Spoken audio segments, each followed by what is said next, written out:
Stop being so dramatic about it, Julia. Your ring gave Diana the trip she always wanted, my father Marcus said with a satisfied grin, leaning back in his favorite recliner. You should be grateful we could help your sister instead of letting that expensive jewelry sit around collecting dust while you recovered. I sat there on the couch in our family home in Charlotte, North Carolina, still weak from my 3-week hospital stay, staring at my father in complete disbelief. The bandages from my surgery were barely removed, and I was discovering that my family had sold my $25,000 wedding ring to fund my sister Diana's vacation to Thailand with her new boyfriend. My name is Julia Henderson, and I am 37 years old. I work as a marketing director for Bright Hollow Labs, a pharmaceutical research company. 3 weeks ago, I had undergone major surgery to remove a benign tumor from my abdomen. The recovery required an extended hospital stay, followed by weeks of rest at home. During this vulnerable time, I had moved back into my childhood home so my family could help care for me while I healed. What I never expected was that they would see my medical crisis as an opportunity to steal from me. You sold my wedding ring? I asked quietly, my voice barely above a whisper. The ring had been my late husband's final gift to me before he passed away from cancer 2 years ago. It was not just expensive jewelry. It was the last tangible connection I had to the love of my life. Diana bounced into the living room at that moment, her skin glowing with a fresh tan and her eyes sparkling with excitement. She was 29 years old, 8 years younger than me, and had always been my father's favorite child. Everything had always come easily to her, and when it did not, our father made sure to smooth the way. "Julia, you are finally awake," Diana exclaimed, rushing over to hug me.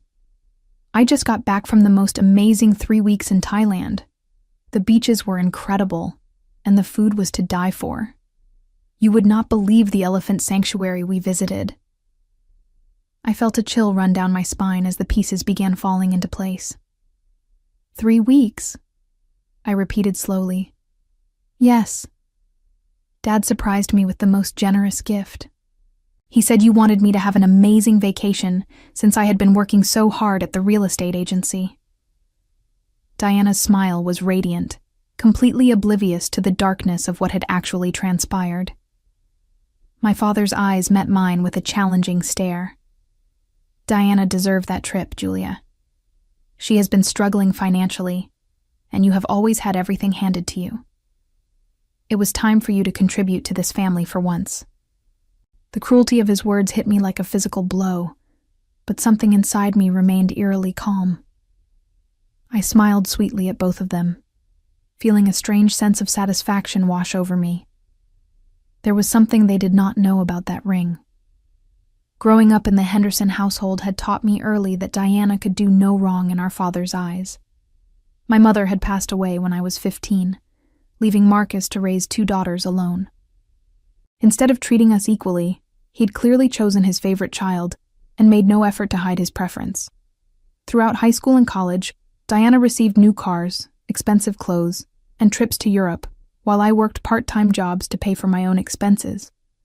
When I graduated with honors from the University of North Carolina and landed my first job in pharmaceutical marketing, Marcus barely acknowledged my achievement. When Diana dropped out of college after 2 years to pursue various failed business ventures, he called her entrepreneurial and continued funding her lifestyle. The pattern continued into adulthood. When I married my husband David 5 years ago, Marcus complained about the cost of the wedding and suggested we should have eloped. When Diana announced her engagement to a man she had known for 3 months, Marcus immediately offered to pay for an elaborate celebration. That engagement fell apart within 6 months, but Marcus never mentioned the wasted money. David had been my refuge from the family dysfunction. He was a gentle, brilliant man who worked as a biochemist at the same company where I built my career. We supported each other's dreams and created a peaceful life together, far from the chaos of my childhood home. When David was diagnosed with aggressive lung cancer at 32, our world shattered. The 18 months of his treatment were the most challenging period of my life. I took family leave to care for him, spending our savings on experimental treatments and specialists. Marcus never offered to help financially, claiming he was still supporting Diana and could not afford to assist us. During David's final weeks, when I was exhausted and heartbroken, Marcus actually suggested that I should move back home after David's death, because Diana could use the company. David's final gift to me was the stunning diamond wedding ring he had saved for months to afford. He presented it to me on our 4th anniversary, just 2 months before his diagnosis. "I want you to have something beautiful that reminds you how much you are loved," he had whispered, sliding the platinum band with its flawless 3-carat center diamond onto my finger. After David's funeral, Marcus made several comments about how impractical it was for me to keep wearing such an expensive ring. He suggested I should sell it and invest the money more wisely. Diana had also mentioned multiple times how gorgeous the ring was and how she wished she could afford something similar for herself. Their interest in my ring had not gone unnoticed. During the past year, I had caught Diana photographing it when she thought I was not looking. Marcus had asked pointed questions about its value and whether I had it appraised for insurance purposes. The attention made me increasingly uncomfortable, especially as Diana's financial situation became more desperate due to her poor career choices and expensive lifestyle. 3 months before my surgery, I had made a decision that now seemed remarkably prescient. The tumor diagnosis had come as a complete shock during a routine physical examination. My doctor discovered an abnormal mass during my annual checkup and immediately ordered additional tests.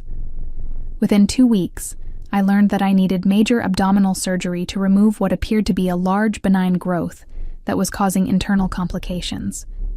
The surgery would require a significant recovery period, and my doctor strongly recommended having family support during the healing process. Against my better judgment, I had agreed to stay with Marcus and Diana while I recovered. I knew their history of putting their own needs first, but I also knew I would need help with basic tasks during the initial weeks after surgery. As I prepared for the medical procedure, a nagging worry kept surfacing in my mind. Marcus and Diana had been increasingly interested in my financial situation since David's death. They knew I had life insurance money, savings from my pharmaceutical career, and valuable possessions including my wedding ring. The thought of being unconscious and helpless while they had access to my belongings made me deeply uncomfortable.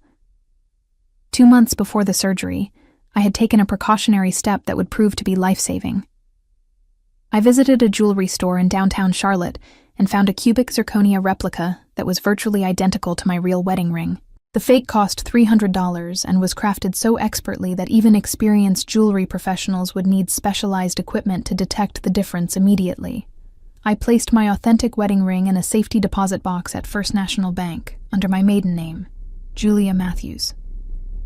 Only I knew about this account, and I paid for the box rental with cash to avoid any paper trail that Marcus or Diana might discover. The bank records showed the box was rented to Julia Matthews with identification showing my pre-marriage address. For 2 months before my surgery, I wore the replica ring daily. Marcus and Diana never noticed the switch because the fake was so convincing. I practiced removing it naturally when I washed dishes or applied lotion, just as I had done with the original ring. The cubic zirconia caught light beautifully and felt substantial on my finger. On the day I entered the hospital for surgery, I deliberately left the fake ring on my bedside table at Marcus's house. I told him I was too nervous to wear it during the procedure and asked him to keep it safe while I was in the hospital. He had agreed readily, and I noticed the way his eyes lingered on the ring as I placed it in my jewelry box. During my 3-week hospital stay, I had plenty of time to think about my family's character and what they might do with access to my possessions. Nurses frequently commented on how few visitors I received, especially compared to other patients who had family members checking on them daily. Marcus and Diana visited me exactly twice during the entire 3-week period, both times asking when I would be released and whether I needed anything from home. Now, sitting in the living room hearing about Diana's exotic vacation, I realized my precautions had been not only wise, but absolutely necessary. "I am so happy Diana had a wonderful time," I said sweetly, maintaining my calm demeanor despite the rage building inside me. "Thailand sounds absolutely magical. I would love to hear all about the elephant sanctuary and those beautiful beaches you mentioned." Diana launched into an enthusiastic description of her vacation, while Marcus nodded approvingly from his chair. She showed me hundreds of photos on her phone. Luxurious resort rooms overlooking pristine beaches, elaborate spa treatments, romantic dinners with her boyfriend Tyler, and adventure excursions through tropical forests. The level of extravagance was staggering, clearly far beyond what Diana could have afforded on her real estate agent salary. The resort cost $1,200 per night, Diana gushed, and Tyler surprised me with a helicopter tour of the islands that was another $800. We also went scuba diving with a private instructor and took a cooking class with a world-famous chef. It was like living in a dream. I calculated quickly in my head. 3 weeks at $1,200 per night was over $25,000 just for accommodation, adding flights, meals, activities, and shopping. Diana's vacation had easily cost $35,000 or more. How wonderful that you could afford such a luxurious trip, I said carefully, watching Marcus's expression. Well, I could not have done it without Dad's generosity, Diana replied, squeezing Marcus's hand. He said the ring money was enough to cover everything, and Tyler contributed some savings too. It was perfect timing because I had been feeling so stressed about work and really needed a break. Marcus's chest puffed with pride. Diana works very hard in real estate, and she deserved to have something special. Your ring was just sitting in a jewelry box doing nothing, Julia. At least now it provided Diana with memories that will last a lifetime. The casual way he dismissed my most precious possession as worthless decoration made my stomach turn. This was not just theft. It was a calculated betrayal during my most vulnerable moment. They had waited until I was unconscious and helpless before stealing from me. Where exactly did you sell the ring? I asked with genuine curiosity. Jameson Fine Jewelry on Main Street, Marcus replied proudly. The owner, Mr. Jameson, gave us $18,000 cash for it. He said it was a beautiful piece and would sell quickly to the right customer. I nodded thoughtfully. Jameson Fine Jewelry was a reputable establishment that had been in Charlotte for over 40 years. Mr. Jameson was known for his expertise in appraising valuable gemstones and had built his reputation on honest dealings with customers. $18,000 sounds like a fair price, I said carefully. I hope Mr. Jameson was able to find the right buyer for such a special piece. He said he already had a customer interested in that style of ring, Diana added. Someone who was looking for an engagement ring in that exact size and setting. It worked out perfectly for everyone. I felt a cold satisfaction wash over me as I imagined what would happen when Jameson's customer took the ring for professional appraisal, as most people do with expensive jewelry purchases. The thought of Mr. Jameson discovering he had unknowingly sold cubic zirconia as genuine diamonds made my smile grow wider. I am just grateful Diana had such an amazing experience, I said softly. And I'm sure everything will work out exactly as it should. Marcus studied my face suspiciously. You are taking this remarkably well, Julia. I expected you to be more upset about the ring. What is done, I replied with a shrug. Besides, family should support each other during difficult times. If my ring could give Diana such happiness, then perhaps David would have wanted it that way. The mention of my late husband seemed to ease Marcus's concerns. He had always felt slightly guilty about his lack of support during David's illness, and invoking David's memory was an effective way to shut down further questions. I excused myself to rest, claiming I was still tired from the surgery recovery. As I walked to my old bedroom, I could hear Diana continuing to describe her vacation adventures to Marcus. Their voices were filled with satisfaction and joy, completely oblivious to the reckoning that was coming their way. Over the next few days, I played the role of the grateful, recovering family member while carefully documenting everything about their theft.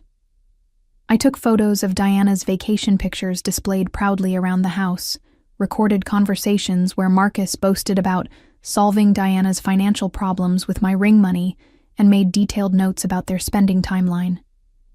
Diana had returned from Thailand exactly 3 weeks after my surgery, which meant they had sold my ring almost immediately after I entered the hospital. The calculated nature of their timing was particularly cruel. They had not even waited to see if I would survive the surgery before stealing from me. "I was so worried about you during the operation," Diana said over breakfast one morning, completely contradicting her actions. "But Dad said you would want us to make good use of the ring money while you were recovering. He thought it would cheer you up to know I was having a wonderful time." Marcus nodded solemnly. "I knew you would want Diana to benefit from your ring, rather than having it locked away unused. You have always been such a generous sister." Their ability to rewrite history and present themselves as thoughtful family members was breathtaking. They had genuinely convinced themselves that stealing from me during surgery was somehow an act of love and consideration. I called my office to check on work projects, using the conversation to casually mention my timeline for returning to Charlotte. My colleagues at Bright Hollow Labs expressed concern about my recovery and suggested I take additional time off if needed. I assured them I was healing well and would be back to full capacity soon. That afternoon, I drove to First National Bank to check on my safety deposit box. The real wedding ring sparkled brilliantly under the bank's fluorescent lights, its 3-carat center diamond catching every ray of light with stunning brilliance. The craftsmanship was exquisite, with smaller diamonds surrounding the center stone in a platinum setting that David had chosen specifically to complement my hand. I held the ring for several minutes, remembering the day David had surprised me with it. He had planned an elaborate presentation during our anniversary dinner, getting down on one knee in the restaurant to present it as a symbol of his eternal love. The memory brought tears to my eyes, but also strengthened my resolve to protect David's legacy from my family's greed. The contrast between my genuine ring and the cubic zirconia replica was subtle but significant.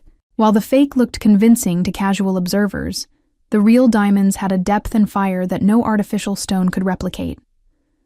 A professional jeweler with proper equipment would identify the fake immediately upon close examination. I returned the real ring to its secure box and drove back to Marcus's house, where Diana was showing neighbors more photos from her Thailand vacation. She had invited several friends over for an impromptu gathering, eager to share stories about her exotic adventure. "Julia's ring made it all possible," Diana announced loudly to the assembled group. "Dad surprised me with the most generous gift by selling it while she was in the hospital. He said she would want me to have amazing experiences rather than letting expensive jewelry sit unused."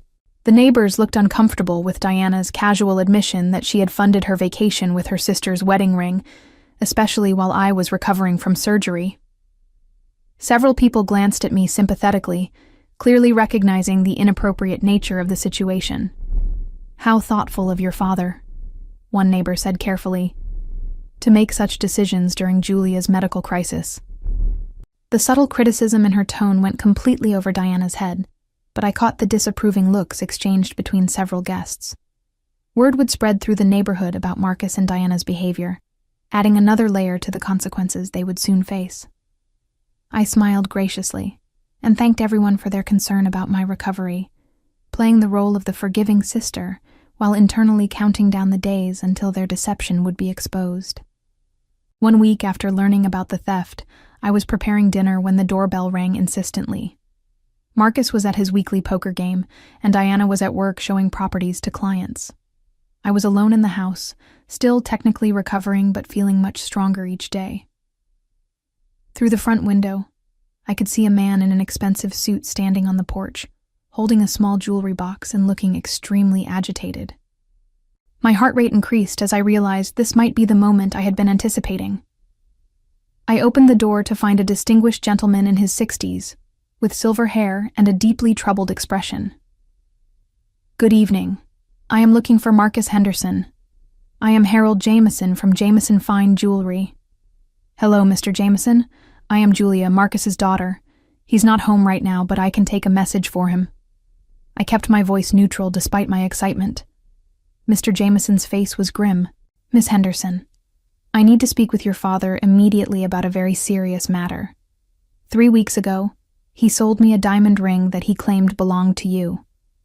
I have discovered that the ring is completely fraudulent." I gasped in apparent shock. "Fraudulent? What do you mean?" "The stones are cubic zirconia, not diamonds," Mr. Jameson explained, his voice tight with anger. "I sold the ring to a customer yesterday for $22,000. When she took it for insurance appraisal this morning, the gemologist immediately identified it as worthless costume jewelry. My customer is threatening legal action, and my reputation is on the line." I invited Mr. Jameson inside, expressing appropriate concern and confusion. "I cannot understand how this could have happened. That ring was my late husband's gift to me, and he assured me it was genuine." "Miss Henderson, either your husband was deceived when he purchased this ring, or someone in your family knowingly sold me fake jewelry," Mr. Jameson said firmly. "I need immediate restitution of the $18,000 I paid, plus damages for the humiliation I have suffered with my customer." At that moment, Diana burst through the front door, having returned early from work. She froze when she saw Mr. Jameson, her face paling as she recognized him. "Mr. Jameson, what brings you here?" Diana asked with forced cheerfulness. "Miss Henderson," Mr. Jameson turned to face Diana, "I am here because your father sold me fraudulent jewelry 3 weeks ago. The ring you claimed was worth $25,000 contains nothing but worthless cubic zirconia." Diana's mouth dropped open in genuine shock. "That is impossible. Julia's ring was definitely real. She wore it every day for years." "I have the gemologist's report right here," Mr. Jameson said, pulling out official documents. "Every stone in that ring is artificial. Your father committed fraud, and I demand immediate payment of $18,000 plus additional compensation for my damaged reputation." I watched Diana's face as the reality sank in. Her vacation, her exotic adventures, her bragging to neighbors and friends, all of it had been funded by worthless fake jewelry. The humiliation was visible as her confident expression crumbled into confusion and fear. "But Julia wore that ring constantly," Diana protested weakly. "How could it be fake?" Mr. Jameson's expression was unforgiving. "That is between your family and the police, Miss Henderson. I will be filing criminal fraud charges tomorrow morning, unless I receive full restitution tonight. Your father assured me the ring was authentic and valuable. He committed a serious crime." Just then, Marcus's car pulled into the driveway. Through the window, I could see him parking and gathering his things from the poker game. He looked relaxed and satisfied, completely unaware that his world was about to collapse. Diana and I stood frozen in the living room, while Mr. Jameson waited by the door, still holding the jewelry box containing the worthless ring that had destroyed their credibility and financial security. Marcus walked through the front door whistling cheerfully, clearly having had a successful evening at poker. His smile vanished immediately when he saw Mr. Jameson standing in the living room with Diana and me, all wearing serious expressions. "Mr. Henderson," Jameson said without preamble, "I am here about the ring you sold me 3 weeks ago. It is completely fraudulent." Marcus's face went through a series of expressions: confusion, denial, and then growing panic as the implications became clear. "What are you talking about?" "Julia's ring was genuine. She wore it for years. Every stone in this ring is cubic zirconia," Mr. Jameson stated, opening the jewelry box to reveal the fake ring. "My customer discovered this when she took it for insurance appraisal. I sold her worthless costume jewelry for $22,000, and now she is threatening to sue me for fraud." Marcus sank into his recliner, his face draining of color. "But that is impossible. Julia, tell him about your ring. David bought it from a reputable jeweler." I took a deep breath, knowing this was the moment I had been waiting for. "Actually, Dad, I need to tell you something important about that ring." All eyes turned to me as I maintained my calm composure. 3 months ago, I had my ring appraised for insurance purposes.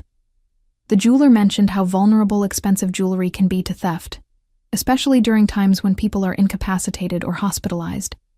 He suggested I consider keeping a replica for daily wear while storing the original safely. Marcus's eyes widened as understanding began to dawn. Diana grabbed the back of a chair for support. I had an exact cubic zirconia replica made and began wearing it instead of my real ring. The authentic ring has been in a bank safety deposit box for months.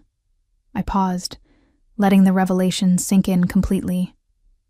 I suspected that during my surgery recovery, someone might be tempted to take advantage of my vulnerability. The silence in the room was deafening. Marcus's mouth opened and closed like a fish gasping for air, while Diana made a strangled sound of disbelief.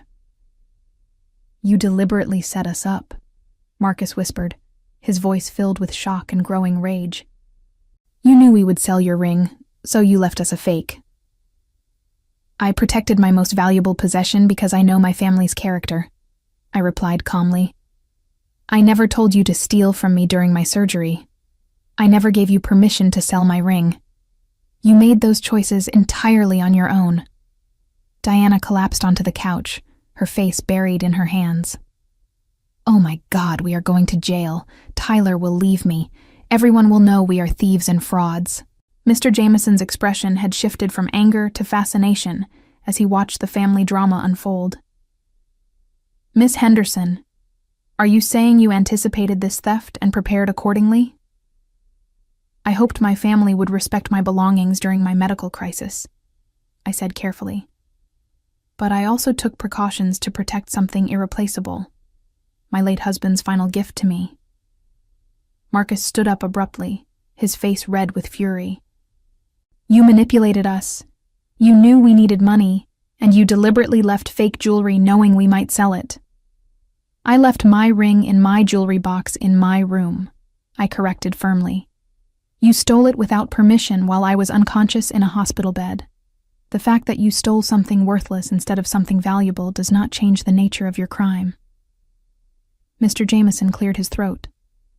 "Regardless of the family dynamics, I still need $18,000 immediately. My customer is demanding refunds, and I have lawyers threatening lawsuits. This situation has severely damaged my business reputation." Marcus turned desperate eyes toward me. "Julia, you have to help us. Get your real ring, and we can sell it to fix this mess." I smiled sweetly at my father. "My real ring is safely protected where thieves cannot reach it. You made your choices, Dad. Now you get to live with the consequences." Marcus and Diana sat in stunned silence as their world crumbled around them, finally understanding that their greed and cruelty had led them into a trap of their own making. The daughter they had underestimated and betrayed had outsmarted them completely, and now they faced criminal charges, financial ruin, and social humiliation for their failed attempt to profit from her medical crisis. Marcus and Diana faced immediate criminal fraud charges and civil lawsuits when Mr. Jameson filed police reports the following morning, leading to their arrests and a highly publicized court case that destroyed their reputations throughout Charlotte. Diana lost her real estate license when her criminal conviction became public record, while Marcus faced professional sanctions that ended his financial planning career and forced him to declare bankruptcy to pay legal fees and restitution. Their friends and neighbors completely shunned them when the full story emerged, leaving them isolated pariahs who had to sell Marcus's house and move to a different city to escape the shame of being known as the family who stole from their daughter during her surgery recovery. Julia returned to her successful career at Bright Hollow Labs with a renewed appreciation for the importance of protecting herself from those who would exploit her kindness, keeping David's authentic ring safe in her possession, while building a future free from the toxic family members who had finally revealed their true character. As I admired the genuine diamond ring sparkling on my finger in my new apartment, I reflected on how this painful chapter had taught me that sometimes the greatest act of love is protecting what matters most from those who would destroy it, and that revenge served with patience and intelligence is far more satisfying than any angry confrontation could ever be.